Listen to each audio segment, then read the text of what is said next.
I used to be a Bitcoin skeptic. I used to really hate it and I didn't believe in it at all. I was a computer seller. I buy in bulk from bankrupt company and I do resale of computers. And when people come and buy my computer and say that I use it to mine Bitcoin, I would call them like a retard, stupid. Like, why would you? To me back then, I thought Bitcoin was a scam. Like, people who buy my computer to buy Bitcoin, I don't even want to sell to them. I think they're just throwing their money away. It's such a scam. But more and more people start approaching me to buy a computer to mine Bitcoin, and I just don't know why. It's just, to me at that time, it's so obvious, like something imaginary that people just make up, and people throw real money at it. Like, what the hell? So I start doing some research and trying to find out what Bitcoin is. It's not that I do research out of my own goodwill. I just trying to find out, like, all of these people throwing money at Bitcoin, like, what can I do to get Bitcoin to sell to those people, right? And as a computer seller, I have a lot of computer at home, so I start mining the Bitcoin. In my head, I was thinking like, well, all those stupid people willing to pay for it, I can make money. I can make those Bitcoin and sell to them. Because if I sell each computer, I make like $100 or $50. And every day I only sell like 5 or 6 computer, and it takes a long time to make money. If people are willing to pay like 60,000 for Bitcoin, this is the price of Bitcoin back in 2021. If people are willing to pay 60 grand, I can get a Bitcoin and get that money a lot faster. So I started mining Bitcoin. I put my house full of computer, like 15, 20, sometimes even 30 or 40 computer with like 10, 20 different GPUs, start mining Bitcoin. And then I start realizing something. You can't make it out of thin air. It's so hard to get the freaking Bitcoin. Each one of my computers churning out like $1 a day, and my house was so hot.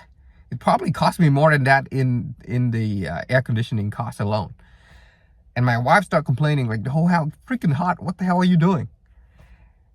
And then I start explaining to her, like, I'm start mining Bitcoin and everything, and she think I'm retarded too, because you don't make any money, and it's so hard to earn the Bitcoin.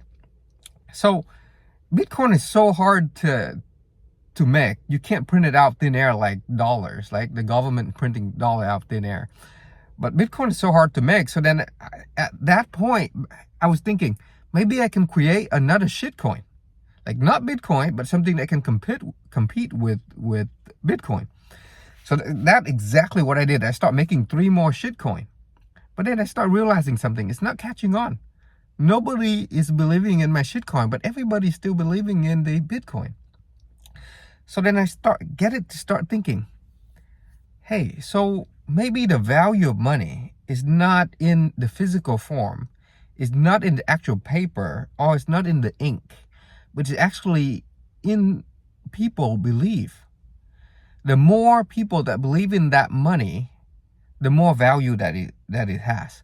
So the $100 bill, the value is not in the paper or the ink, but the value is in the next person believing that dollar bill is worth $100, right? So with like 500 million people believing in Bitcoin, and more people believing in the Bitcoin ETF, and believing in MicroStrategy, believing in company that hold Bitcoin,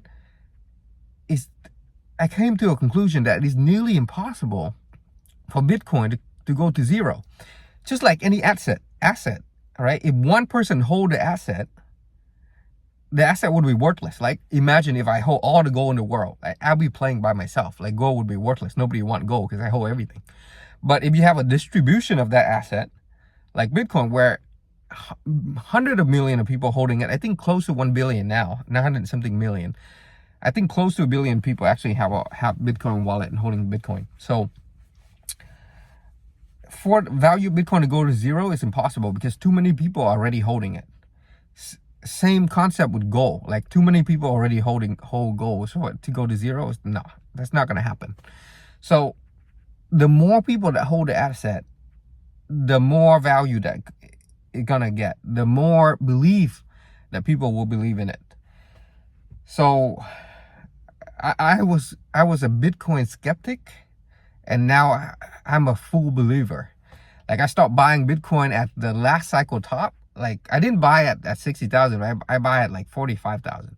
But when I stopped buying, it started going down and down and down and down to like 16 grand. But I keep on buying. The lower it go, the more I buy. I start with like 0.1 coin, and from 45,000 go to like 40,000. I buy 0.2. It go to 30,000. I buy 0.5. It go to like 15,000. I buy a whole freaking coin.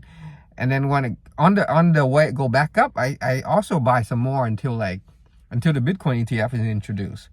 I buy like 2 or 3 more coins, just slowly accumulate a little bit.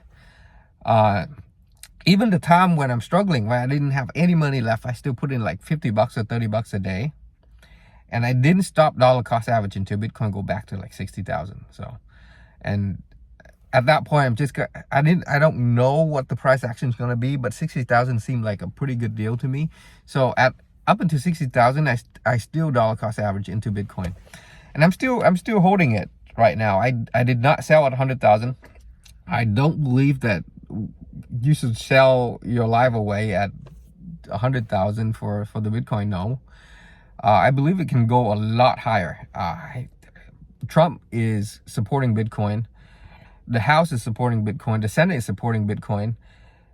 The U.S. government is gonna introduce the Bitcoin reserve soon. Brazil is coming out with their Bitcoin reserve, right? Suriname is. There's just so many countries trying to front run the Bitcoin reserve, and then a company is starting to catch on to Bitcoin. Michael Saylor is going to talk to Microsoft about buying Bitcoin. So the institution FOMO is coming. There's just so many bullish things on Bitcoin that if any one of those things come true, Bitcoin probably gonna shoot way the heck up.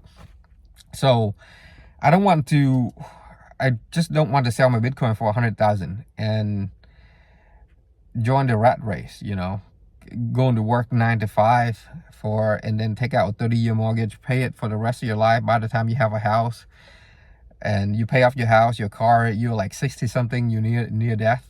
Nah, that's not the game I'm playing. So I choose to play a different game. And that's why I'm going to hold my Bitcoin bag until like 700 grand. I'm not selling. There's no way I'm selling for anything less than 500,000. Every time it dips, I'm gonna buy some more. I will lock in my gain, and I will lock in my gain sometime to buy it at a lower price, but the amount of Bitcoin that I hold will not go down. So for example, if I hold 10 Bitcoin, when it dip, I'm gonna buy some more, and when that dip recover, I'm gonna sell a little bit of the part that I buy during the dip, and I'm gonna use that profit to buy more Bitcoin. So I'm gonna play the up and down game to gain some money, but all that money that I gain, I'm gonna go back, put it back all into Bitcoin. So over time, I'm gonna accumulate more and more and more Bitcoin. But no, as of selling Bitcoin for locking my gain permanently, no, never. And that is my Bitcoin journey. So what is your? Tell me your Bitcoin journey.